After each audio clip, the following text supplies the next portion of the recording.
This is a 2020 Volvo XC90, and it is the best luxury SUV you can buy today. And I'm going to tell you why. I'm going to take you on a tour of the XC90 to show you its quirks and features, to tell you why it is the best luxury SUV you can buy. Let's start with a bit of an overview of the XC90. The XC90 was released in the 2003 model year, and it was one of the Volvo's biggest project at the time, because they were the first to have almost a 7-seater SUV.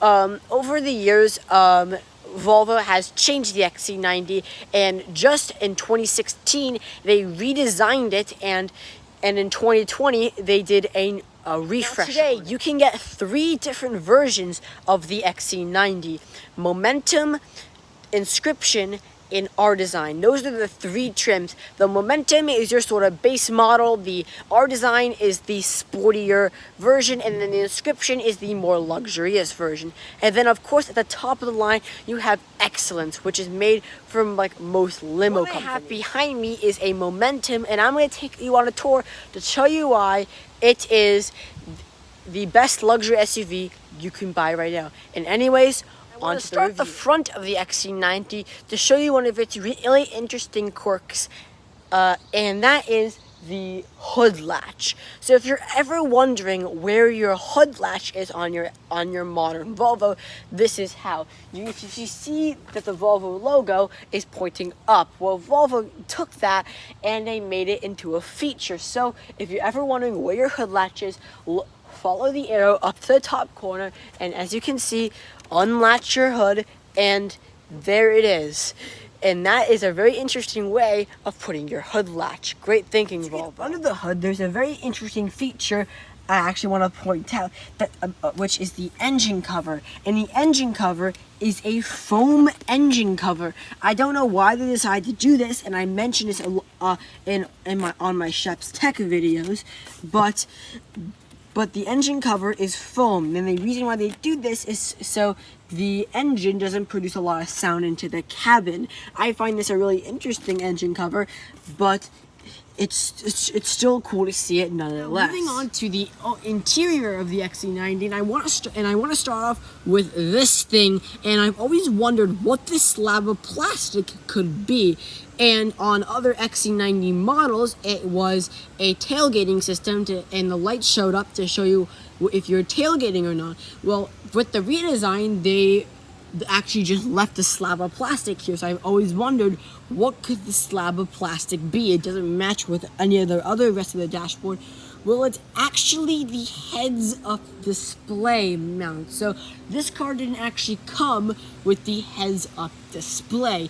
So what Volvo decided to do, instead of making a whole separate dashboard for the cars that didn't have the advanced package, they decided to put a slab of plastic there, and it's there, which is very, very interesting. And I kind of like that. That's an interesting feature to show you that you did not get the heads-up display.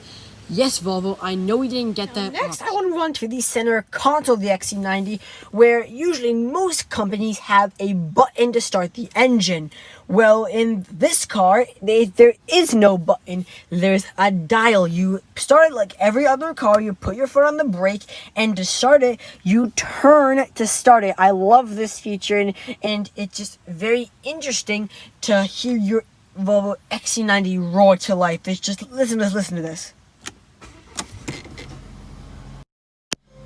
It's so exhilarating when you fire that T6 engine up. Same goes for the drive mode selector. So you can have to choose of 5 different drive modes.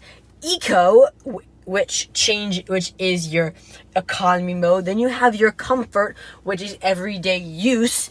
You have your individual mode, which is for driving personal preferences.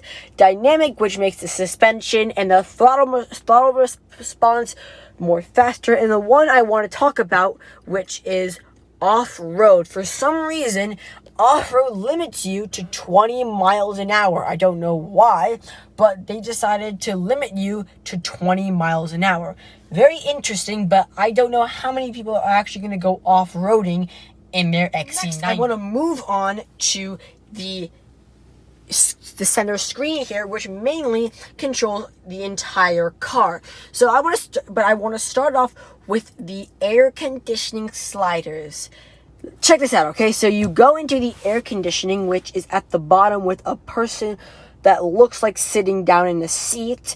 Then you press it, and then you can pick how much air you want. So if you want to have minimal air, you can have minimal air. And you can pick which zone you want it in. You want it blowing on your face, blowing on your feet, which is, I mean, it's really, really, really cool.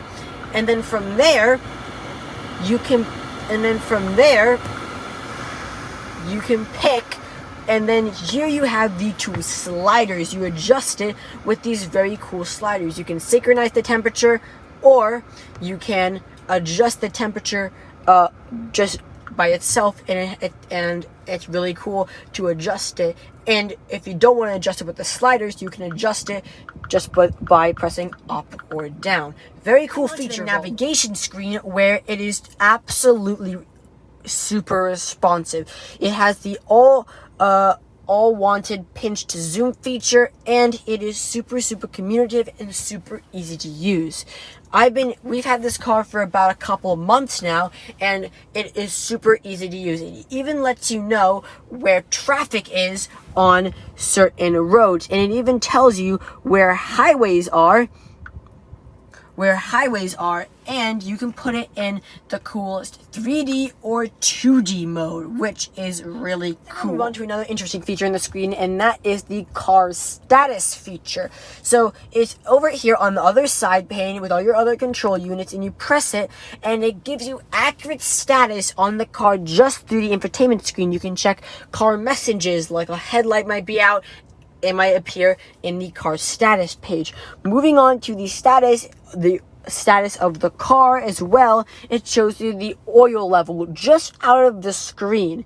It shows you each of the TPMS gauges. So yellow, green is okay, yellow might have an issue, and red is go to a Volvo dealer and get a service immediately.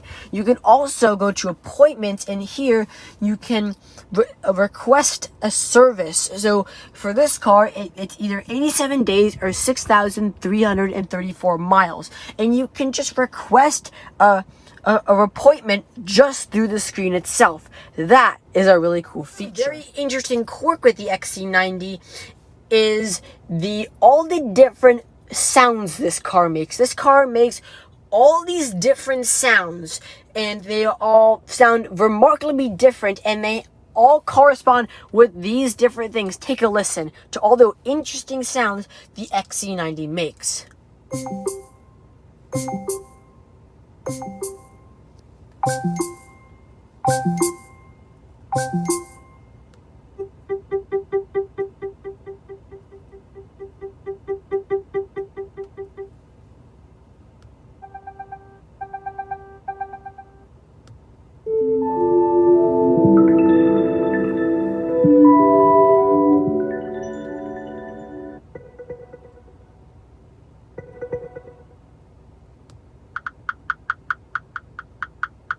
On to the ringtones. Now, all the cars these days have ways you can connect your phone to it, but not many of them you can have a customized ringtone in your car. So for Volvo, there are 5.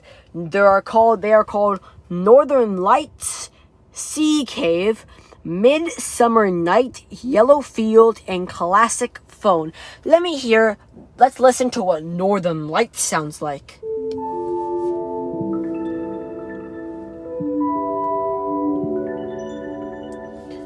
Now let's listen to what Sea Cave sounds like.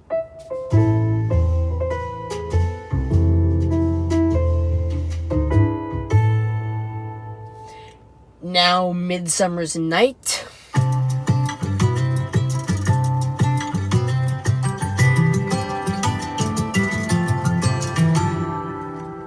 Yellow Fields.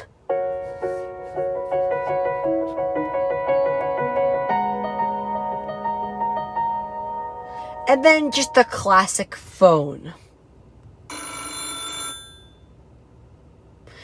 to be honest with you, 4 of the 5 of them sound actually insane, and I wonder how Volvo actually got them. They don't even sound like ringtones. They actually sound like parts of songs. But my favorite is definitely the Sea Cave. I find that one just so classy for this type of car. The language tab, which you have a lot of different languages to choose from. Look at this. You have all of these languages to choose from. Every single one. You even have Vlaams.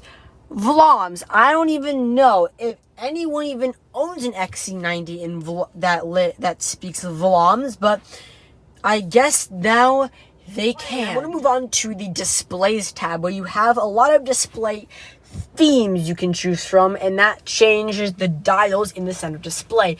This is a fully digital screen, and you can change it on the way you like. So first, there's the basic one, which is called glass, and then you have minimalistic, which is the one I really like, and then you have performance, which is really red, and it gets you exciting when you drive this car, and then you have chrome rings, which is the one that my mom usually likes when she drives this car. But I find it really cool that you can personalize the dials in the center screen in your XC90. Let's move on to the legroom in this car. I'm currently 5'3". I have so much room in the front and a lot of headroom up top. Now, when Volvo did the refresh in this car, they actually made the car a couple inches longer for legroom reasons, so it can compete with cars like the BMW X7, the Range Rover, the big Range Rover, and a lot of other different cars, Audi Q7 and Mercedes GLE, I think. I'm not sure. But, so it can compete with the big Mercedes and things like that, which I have a lot of room, and there's actually so much room that I can almost lie down in my seat, which is really lying down in your seat. The seats individually recline. Let me show you what I mean. Down here between the door and the seat, there's a little lever, and if you pull it up and just lean back, the seat reclines back. So here is the normal seat height, and then here is the seat recline. Let me step out to show you guys a better look of it. But as you can see, the seat is basically almost reclined.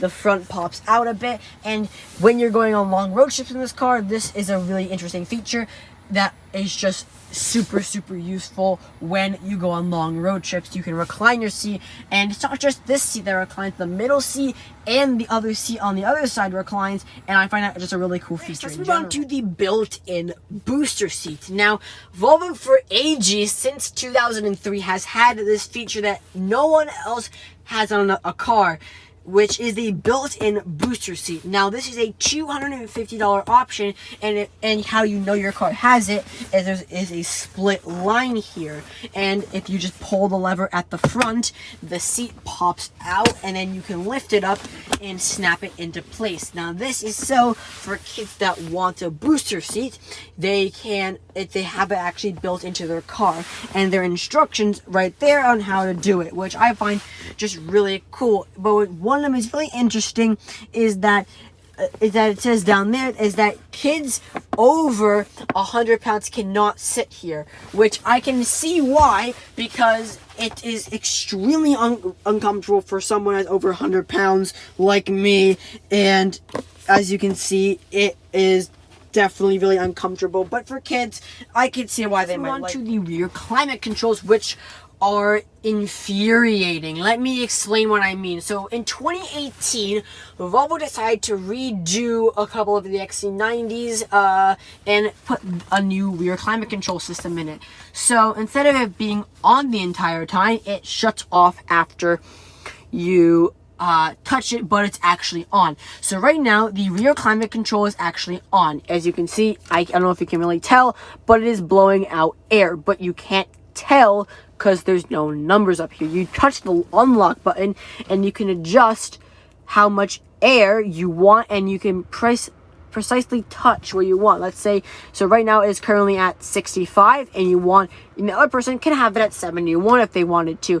But as you can see right now, it's on. But just after a couple of seconds, let's just wait, the screen actually turns off, just like that.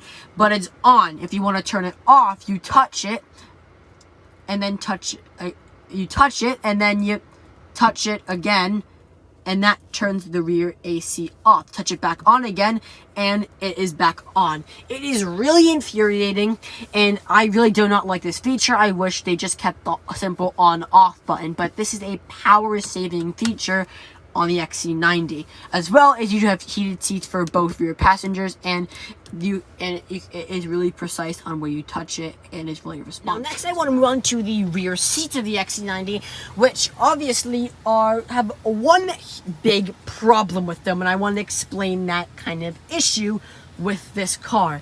Now, if you are going to get the rear seats in this car, you're going to have kids that actually fit in them. So, for example, I am 15. I'm like 5'4", and the seat is currently all the way up. So let me just show you how you get in it. So you pull this lever in the back, and you push the seat all the way up. As you can see, it's gone as far up as it can go, and now you can get in the back of your XC90.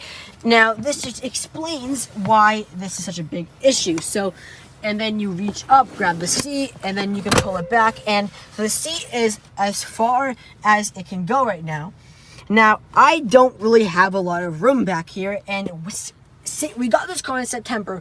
We have never used these once. We have never used them because simply we can't get back here. I think the only person in my family that can get back here is my brother. I can't really get back here that much, and for the people that do sit back here, Volvo has provided them foot pockets to put their feet under their seat, so you don't get a lot of legroom back here, but that's why Volvo offered the foot pocket. One last thing before we move on to the trunk of the XC90 is the center channel charging issue. So this car has not been updated majorly since 2016, and as you can see, they're still using a cigarette lighting port back here, and this is why that most people have to get one of these if they actually want to charge in the back. There are only 2 USB ports in the entire car, and that is in the center console.